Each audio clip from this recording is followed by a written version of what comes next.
Manchester City adalah klub yang selalu jadi bahan pembicaraan. Anehnya, banyak orang yang bilang mereka tidak peduli dengan Manchester City, tapi tetap saja mereka memantau hasilnya setiap minggu. Ketika City kalah, semua jadi heboh. Apakah ini kebetulan? Rasanya enggak.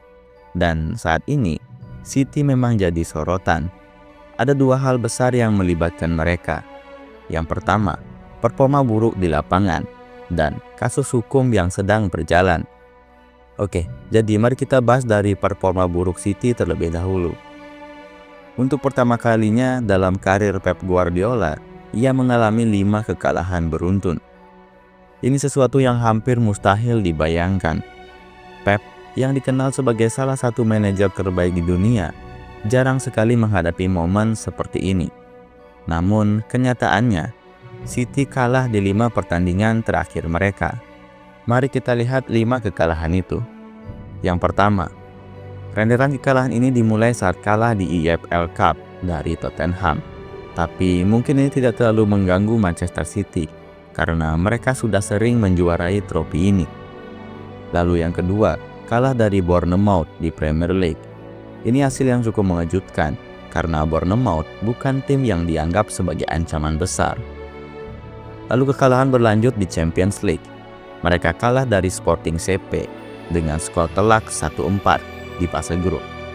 Hal ini mencerminkan performa buruk mereka di level Eropa. Lalu kekalahan selanjutnya datang dari Brighton. Kekalahan ini cukup mencolok, terutama karena mereka tampak tidak berdaya di akhir pertandingan. Dan yang terakhir, City kalah 0-4 dari Tottenham Hotspur di Premier League. Kekalahan ini tidak hanya mempengaruhi posisi mereka di klasemen, tetapi juga menimbulkan pertanyaan besar tentang stabilitas tim yang selama ini dikenal tangguh. Dari 5 laga terakhir, City hanya berhasil mencetak 4 gol dan kebobolan 14 gol. Sungguh penampilan yang sangat jauh dari idealnya Manchester City. Pep Guardiola menghadapi tantangan besar untuk membalikan situasi ini. Mereka akan menghadapi Feyenoord untuk laga selanjutnya di lanjutan Champions League. Tidak hanya di dalam lapangan, di luar lapangan, masalah lain yang tak kalah besar adalah 115 tuduhan yang diajukan kepada Manchester City oleh pihak Premier League. Kasus ini resmi dimulai pada September 2023, yang dimana tuduhan tersebut mencakup pelanggaran serius dalam laporan keuangan klub selama 9 tahun, antara tahun 2009 hingga tahun 2018.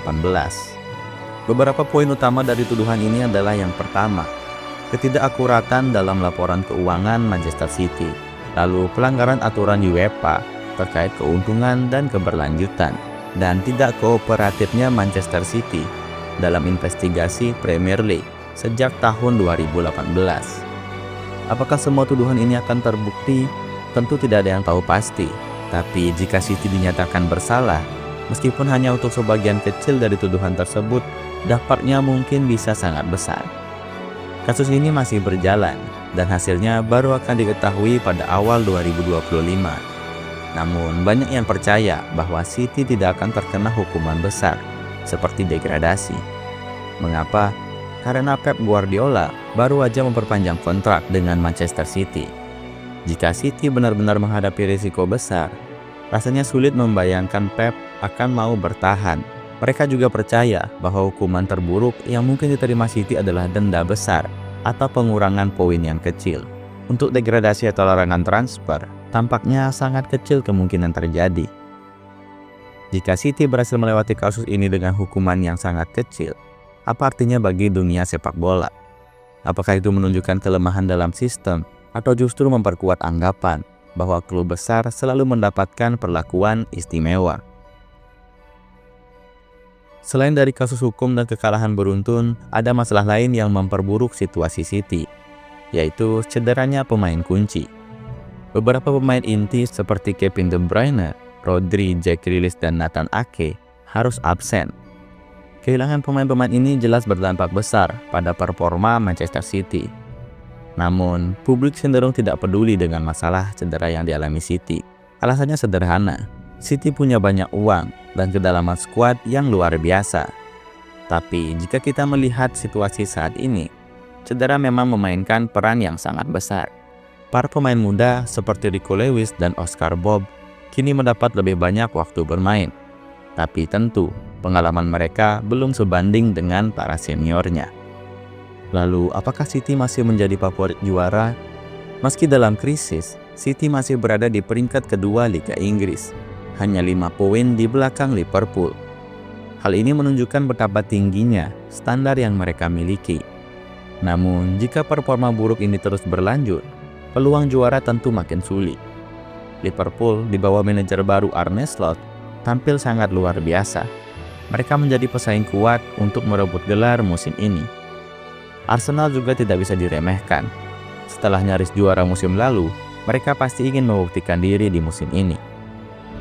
Namun, City selalu punya cara untuk bangkit. Mereka sering memulai musim dengan lambat, hanya untuk kemudian menutup musim dengan performa yang mengesankan. Jadi, apakah mereka masih favorit juara? Aku rasa banyak yang akan tetap menjagokan mereka. Jadi kesimpulannya, Manchester City sedang menghadapi masa sulit, baik di dalam maupun di luar lapangan. Kekalahan beruntun mereka adalah hal yang jarang terjadi, dan kasus hukum yang sedang berjalan menambah tekanan bagi Manchester City. Namun, City adalah klub yang terbiasa menghadapi tantangan. Dengan manajer seperti Pep Guardiola dan skuad yang penuh bakat, mereka tetap menjadi salah satu tim yang paling ditakuti di dunia.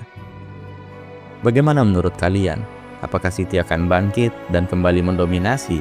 Atau apakah ini akhir dari era kejayaan mereka? Tulis pendapat kalian di kolom komentar.